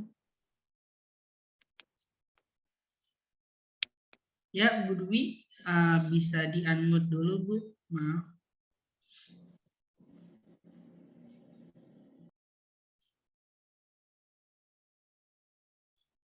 Ya. Oke, silakan Bu Dwi. Baik, boleh belum usul ya, belum Yes. usulkan. Mungkin sekolah bisa meminta hasil tes IQ dari anak ini, karena kalau dari pertanyaan ini hampir kelihatan bahwa ini adalah ciri-ciri underachiever yang sangat kelihatan gitu ya. Jadi yang saya bilang tadi itu karena kita kebanyakan saat ini itu sangat fokus dengan anak yang berkekurangan, tapi kita agak abai dengan anak yang berlebihan ya, anak-anak di usia ini. Karena saat mereka seperti itu ya, tidak mau disuruh maju ke depan, selalu membantah, itu kadang muncul karena mereka kebutuhan kognitifnya yang tinggi itu tidak terpenuhi. Akhirnya dengan seperti itu aja ya, makan di mata dia itu aja dia bosan, dan akhirnya biasanya muncul perilaku-perilaku yang negatif seperti ini. Saya beberapa kali memang menemukan ada siswa yang anak-anak punya IQ tinggi gitu, karena tidak bisa terfasilitasi oleh sekolah, akhirnya muncul perilaku seperti ini. Jadi kalau boleh disarankan mungkin sekolah bisa minta hasil tes IQ untuk anak ini Pak Fauzi. Nanti setelah itu kita bagaimana nanti setelah ketemu ya tes IQ-nya seperti apa, nanti kita bisa sesuaikan dengan kebutuhan kognitifnya ini si siswa ini ya. Betul. Seperti itu. Ya, betul. Ya. Jadi Bapak dan Ibu, anak-anak itu tidak selalu kesulitan itu berarti anak itu rendah gitu, tapi ada juga yang mungkin memiliki IQ tinggi gitu. Ya, kita ke pertanyaan selanjutnya. Ini mungkin ke Bu Dwi sekalian. Ini Ibu Claudia Paramita. bagaimana mengatasi anak yang tidak mau menjawab pertanyaan, padahal si anak tahu jawabannya tersebut. Nih, mungkin ini perilaku impulsif ya Bu, impulsif atau manipulatif juga ada. Silakan Bu Dwi. Oke, baik Ibu Kaudia, minta tolong sekali lagi kita harus belajar memetakan ya, apakah perilaku itu muncul secara selektif atau perilaku itu muncul secara general. Kalau selektif itu misalnya dia tidak mau menjawab pertanyaan di bagian mata pelajaran itu saja, atau mata pelajaran tertentu yang memang kesulitan di situ. Atau tidak, pertanyaan itu muncul di semua aspek, bahkan tidak mau menjawab pertanyaan itu juga berimbas pada pola komunikasi sosial. Nah, itu akan berbeda. Karena akhir-akhir ini Ibu mulai muncul semakin banyak prevalensi anak-anak yang mengalami yang saya tadi bilang itu social communication disorder ya. Social communication disorder atau malah mutisme selektif. Nah, biasanya anak-anak ini bukan hanya tidak mau menjawab pertanyaan, tapi juga ke depannya akan bertambah menjadi anak-anak ini tidak akan mau berkomunikasi dengan orang lain. Seperti itu. Mungkin untuk Ibu Claudia, mungkin nanti kita bisa lanjutkan nih ya, diskusinya gitu. Karena gejala-gejala yang tampak seperti ini biasanya masih perlu penelusuran lebih lanjut. Ya, apakah di semua pertanyaan ataukah hanya pertanyaan tertentu saja yang pertama? Yang kedua, apakah di satu lingkungan saja atau di semua lingkungan? Seperti itu ya. Jadi ini nanti penanganannya akan sangat berbeda. Apakah dia hambatannya itu di kognitif atau apakah hambatannya dia itu di emosi dan sosial. Seperti itu. Oke, baik. Terima kasih Bu Dwi. Ini pertanyaan untuk Bu Ken. Bagaimana membuat anak nyaman mengulang pelajaran di rumah karena merasa sudah cukup belajar di sekolah. Anak hanya mau belajar jika ada PR dari sekolah. Nah, dari Ibu Dwi Firmayanti, anaknya sudah usia 11 tahun. Silakan Ibu. Oke, biasanya kalau kami guru itu menyarankan untuk para orang tua mungkin supaya bisa mengulang pelajaran itu tidak melakukan hal yang sama yang dilakukan oleh sekolahan gitu. Misalnya seperti disuruh, apalagi yang lebih membosankan gitu, misalnya anak ditinggal disuruh membaca doang, itu akan sulit dilakukan anak karena sudah ya bisa kalau baca doang udah gitu, anak merasa cukup gitu. Mungkin bisa melakukan hal-hal lain, misalnya membuat kuis, pertanyaan. Coba kalau ibu yang nanya bisa nggak sih gitu, kayak memberi tantangan gitu. Apalagi anak-anak usia SD kan suka ini ya, menunjukkan apa yang bisa dia lakukan di sekolah kan biasanya gitu. Terus atau membuat mind map. Biasanya orang tua bisa melihat mata pelajarannya sebenarnya apa sih gitu, materinya tentang apa, terus Bunda bisa bantu gambar dulu kayak oh di sini pengertiannya apa atau ada contoh gambarnya. Nah, nanti anaknya tinggal melanjutkan, misalnya kayak mengisi oh pengertiannya tuh apa sih, tinggal ditulisin doang. Terus contohnya udah disiapin gambar-gambarnya, ditempel-tempelin lagi. Itu juga bisa Bunda lakukan. Sebenarnya banyak hal yang bisa dilakukan, yang pasti kalau mengulang pelajaran di rumah, apalagi memang anaknya tidak mau dan merasa sudah bisa, itu jangan melakukan hal yang sama seperti di sekolah. Pasti tidak mau, makin tidak mau seperti itu. Biasanya ya melakukan hal lain yang lebih menyenangkan gitu. Jadi dia tidak merasa seperti diulang-ulang saja atau merasa seperti dites doang gitu, kayak nggak percaya banget sih anaknya udah sekolah gitu. Jadi memang melakukan hal lain yang lebih menyenangkan gitu, contohnya seperti tadi gitu. Ya, terima kasih. Mungkin pertanyaan untuk Bu Dwi, tapi ini lebih ke Ibu Ken di sekolah. Dari Ibu Lia Fitriani, pertanyaan untuk Bu Dwi, saya Lia. Bu izin bertanya, apakah anak dengan ADHD bisa survive sekolah di sekolah konvensional? Tapi mungkin ini pertanyaan untuk Bu Ken, tapi nanti mungkin Bu Dwi bisa menambahkan. Ya, seperti itu. Silakan Bu Ken. Oke, saya ini pertanyaan intinya adalah bisa survive atau tidak Ya, gitu. betul. Kalau Anak ADHD. anak ADHD di sekolah umum, apalagi yang punya label inklusi atau penyelenggara pendidikan inklusi itu seharusnya Bunda sudah tidak perlu khawatir karena mereka sekolahan sudah berusaha untuk melayani secara maksimal anak-anak apapun keadaannya seperti itu. Jadi kalau dibilang survive, dia pasti survive. Apa maksudnya? Maksudnya Bunda pengen takut tidak naik kelas? Enggak. Sekarang tidak ada tidak naik kelas. Atau Bunda tidak mau khawatir apakah anaknya mendapatkan maksudnya menyelesaikan pembelajarannya gitu. Tidak usah khawatir kalau itu juga ketika anak masuk ke sekolah inklusi dengan laporan dari psikolog maupun yang dibawa dari rumah maupun sekolah sebelumnya, itu biasanya kita pilah menjadikan anak ini di dalam kelas punya goals tersendiri. Jadi tidak pembelajarannya sama, kurikulumnya sama, di kelas yang sama, tapi goals-nya sendiri. Misalnya pelajaran IPA, ya udah ikut pelajaran IPA, tapi goals-nya cuma duduk tenang di dalam kelas. Itu pun juga nggak apa-apa gitu, walaupun memang tidak ada gitu goals-nya, belum tentu duduk tenang di kelas. Biasanya mereka bisa mempraktekkan apa, walaupun dia diri jalan-jalan, itu biasanya ya sudah kita akomodasi saja. Biasanya itu mati ya. Ya, lanjut Bu. Tidak mati Bu. Ya.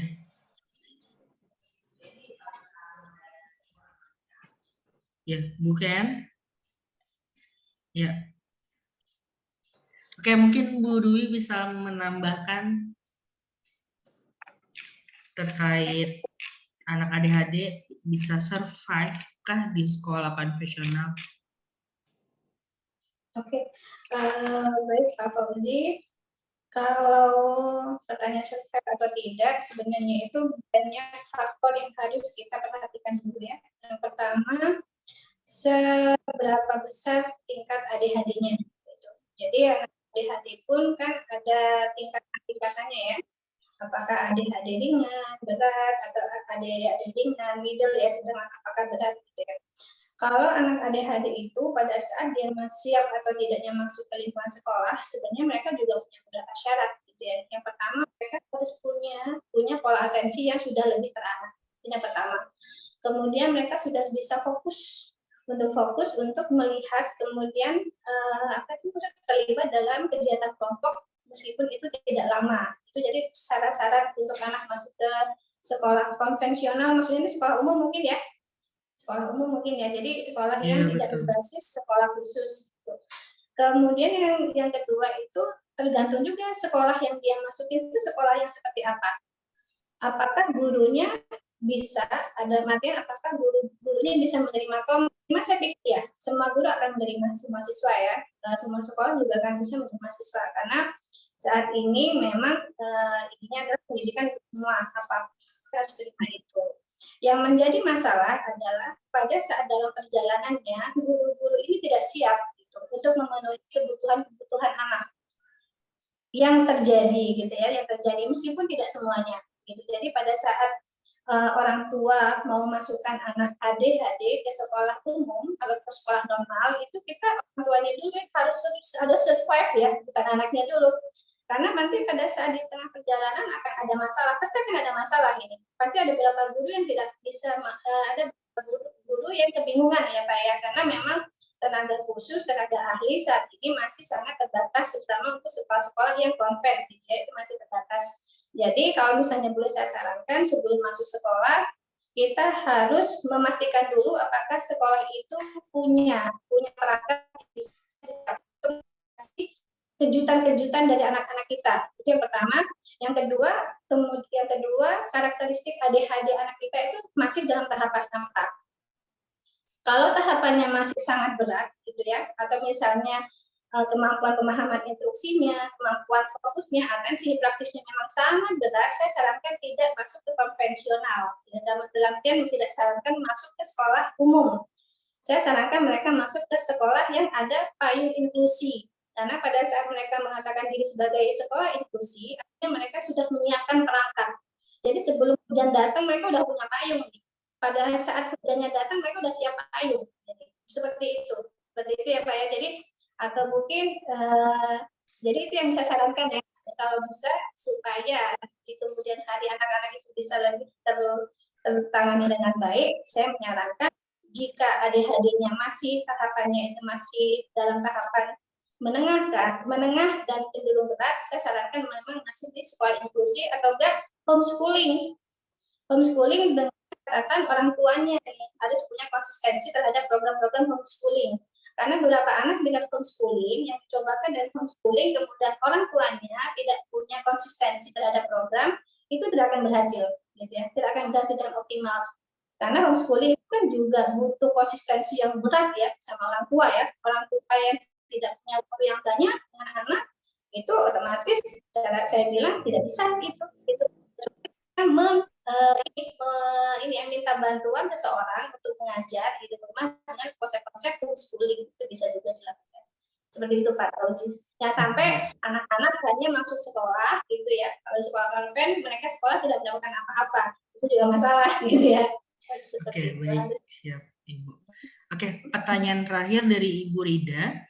Ini izin bertanya, dalam fase mempersiapkan anak untuk sekolah, kegiatan apa saja yang bisa diaplikasikan pada anak di usia prasekolah? Bagaimana melatih cara fokus dan konsentrasi? Adakah buku yang bisa dijadikan referensi terkait kegiatan simulasi prasekolah? Ya, mungkin Bu Dwi.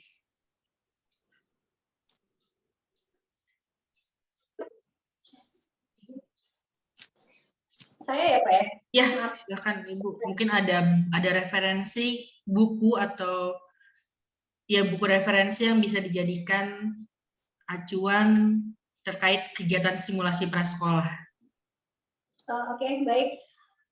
Karena ini sifatnya lebih umum ya, mungkin anak-anak ini sifatnya umum dan masih prasekolah, mungkin tiap tingkatan usia punya masa-masa ataupun kemampuan yang harus mereka kuasai di usia itu. Ya, jadi untuk Ibu Rida saya sarankan mungkin Ibu perlu mencari tahu ya, misalnya usia segini anak saya itu harus apa gitu aja gitu ya. Jadi usia segini secara motorik, secara verbal, kemudian secara fine motor, kemampuan apa saja yang bisa saya kemampuan apa aja yang bisa saya kembangkan gitu pada anak ini seperti pada anak saya gitu ya. Kalau misalnya untuk referensi buku sekarang banyak sekali yang punya referensi buku yang bisa diberikan pada si kecil. Yang penting itu harus sesuai dengan tingkat usia kronologisnya. Kemudian yang pertama, yang kedua itu harus disesuaikan dengan minatnya ya, minatnya juga gitu ya. Kemudian bisa juga Ibu mungkin bisa mengambil ini ya, selain buku mungkin bisa menyiapkan alat-alat edukasi yang lain gitu ya untuk anak-anak, karena biasanya supaya mereka belajarnya itu lebih banyak input sensori yang mereka gunakan. Jadi kalau misalnya buku itu mungkin lebih ke visual dan ini visual dan motor, itu mungkin kalau untuk yang lain kita input sensori yang digunakan itu mungkin akan lebih banyak. Itu yang pertama. Yang kedua itu Bu ya, sekarang itu kita belajar anak-anak itu cenderung pasif ya secara motorik gitu ya. Apakah itu gadget gitu ya, apakah nonton segala macamnya, minta tolong mungkin sekarang pola-pola permainan anak-anak kita perlu nyontek pola-pola permainan zaman anak dahulu gitu ya. Karena pola-pola permainan anak zaman dahulu kala itu kalau saya pelajari sebenarnya itulah konsep-konsep terapi sensori integrasi dibuat. Jadi kayak seperti pola kanan kiri, gerakan motorik yang ini ya, gerakan motorik yang kadang ekstrim kayak manjat pohon, lompat-lompat tali segala macam, itu yang membentuk anak-anak punya sebenarnya itu dari kemampuan seperti itu. Itulah yang akan membuat anak-anak itu belajar untuk berkonsentrasi. Contohnya misalnya anak-anak ini melempar-lempar gitu ya, saya melempar-lempar. Di anak-anak saya kasih aja apa namanya itu keranjang, kemudian arahkan untuk melempar ke sana barang-barang yang aman untuk dilempar. Itu fungsinya apa gitu? Secara kasat mata itu hanya melempar. Tapi kalau kita lihat di balik itu semua, sebenarnya melempar itu melatih anak untuk fokus. Kemudian anak-anak itu belajar untuk mengaktifkan koordinasi mata, tangan, dan kaki. Gitu. Jadi nggak mungkin anak itu bisa melempar masuk ke dalam keranjang kalau mereka itu tiga-tiganya itu nggak bekerja sama dengan baik. Bayangkan kalau mereka melempar, tapi kalau koordinasi visualnya jelek, pasti nggak akan masuk. Kemudian kekuatan tangan. Kemampuan mereka melempar itu juga akan mempengaruhi kemampuan mereka menulis nantinya. Jadi kita udah mulai harus mulai membuka mata bahwa kemampuan seperti itu sebenarnya bisa dikembangkan dari kegiatan-kegiatan keseharian gitu ya. Jadi kegiatan belajar yang luas, kegiatan belajar yang mengaktifkan seluruh indera. Kemudian ada juga lari gitu ya. Anak-anak berlari. Mungkin kita udah saatnya jangan lari-lari ya, jangan lari-lari gitu. Kenapa? Toh lari itu juga belajarkan motorik kasar gitu ya. Motorik kasar kalau mereka bagus, artinya nanti mereka punya kemampuan matematika yang lebih bagus. Seperti itu. Jadi nanti efeknya kemana-mana. Dari kemampuan yang seolah-olah hanya itu saja, itu ternyata imbasnya nanti kemana-mana gitu. Mereka pada saat lari, mereka pada saat dekat dinding kan mereka berhenti. Nah itu kemampuan apa? Nanti kemampuan geometrinya akan bagus. Gitu. Kemudian kemampuan mereka untuk memperkirakan jarak segala macam itu akan terbentuk di situ. Jadi kalau saya boleh usulkan kalau untuk sekolah gitu ya, atau anak sekolah itu banyak kan sekarang kegiatan-kegiatan motorik gross motor ya yang bisa membuat mereka memiliki kemampuan kognitif lebih baik. Insya Allah seperti itu. Oke, baik. Ya, mungkin kita cukupkan karena waktu sudah menunjukkan 12.32. Ya, mungkin terakhir ada closing statement dari narasumber kita. Ya, Ibu kan sudah terhubung? Iya. Ya, oke. Silakan bukan memberikan closing statement terkait anak kesulitan belajar. Oke, untuk anak kesulitan belajar itu istilahnya bukan mempermasalahkan bagaimana mereka bisa mengikuti pembelajaran sesuai dengan materi saat itu gitu. Lebih ke bagaimana dia bisa mengendalikan dirinya, menemukan potensi yang lain itu supaya kesulitan belajar yang dimiliki itu tidak menjadi kekurangan yang menonjol yang jadi bahan bully teman-temannya atau seperti itu gitu. Jadi anak kesulitan belajar ini harusnya bisa didorong untuk melakukan menerima pendidikan secara formal maupun juga mendapatkan pelayanan baik di sekolah-sekolah pada umumnya. Ya, baik, terima kasih Ibu Ken. Ya, silakan Bu Dwi, closing statement apa yang Ibu berikan untuk para bunda-bunda. Ya, silakan Ibu. Baik, saya sebagai praktisi yang sudah lama ya berkecimpung dengan anak-anak istimewa ini sendiri selalu takjub ya dengan keajaiban-keajaiban ya, temuan-temuan setiap harinya itu saya selalu takjub seperti itu. Dan saya untuk para bunda-bunda mungkin anak-anak ini memang disiapkan untuk kita untuk selalu belajar dan bersyukur ya. Anak-anak ini istimewa sekali sehingga kita mau tidak mau kita harus terus belajar bagaimana supaya kita bisa membersamai anak-anak ini dengan baik, sekaligus juga bersyukur bahwa kita adalah orang-orang yang terpilih ya Pak Fauzi ya, kita orang-orang terpilih untuk menangani anak-anak itu tumbuh dan berkembang dengan baik. Jadi kita syukuri, kemudian kita nikmati, dan mari kita bareng-bareng belajar terus ya, karena alhamdulillah informasi itu bisa dari mana saja, mudah-mudahan itu akan membantu kita supaya menjadi orang tua yang lebih efektif lagi. Seperti itu, Pak Fauzi. Ya, terima kasih Bu Dwi. Ya, kita sampailah di akhir acara. Mungkin terakhir kita akan foto bersama dulu. Bapak dan Ibu bisa dinyalakan videonya sebentar.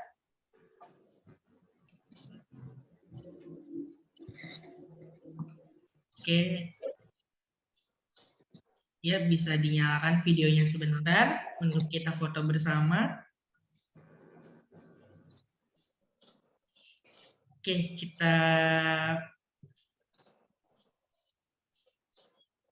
kita foto bersama ya. 1, 2, 3.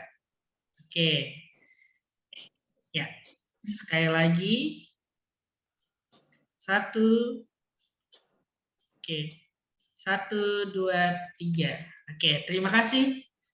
Terima kasih Bapak dan Ibu yang telah bergabung di acara webinar pada siang hari ini. Semoga apa yang kami berikan bisa bermanfaat bagi Bapak dan Ibu. Untuk pertanyaan-pertanyaan yang belum terjawab akan kami jawab di Instagram. Jadi follow Instagram Diandra @diandra_terapi_anak dan @kinderfund.id.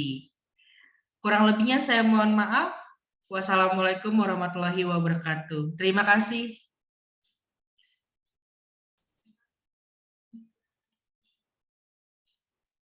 Terima kasih. Terima kasih. Terima kasih Diandra. Terima kasih Diandra dan Kinderfund. Terima kasih.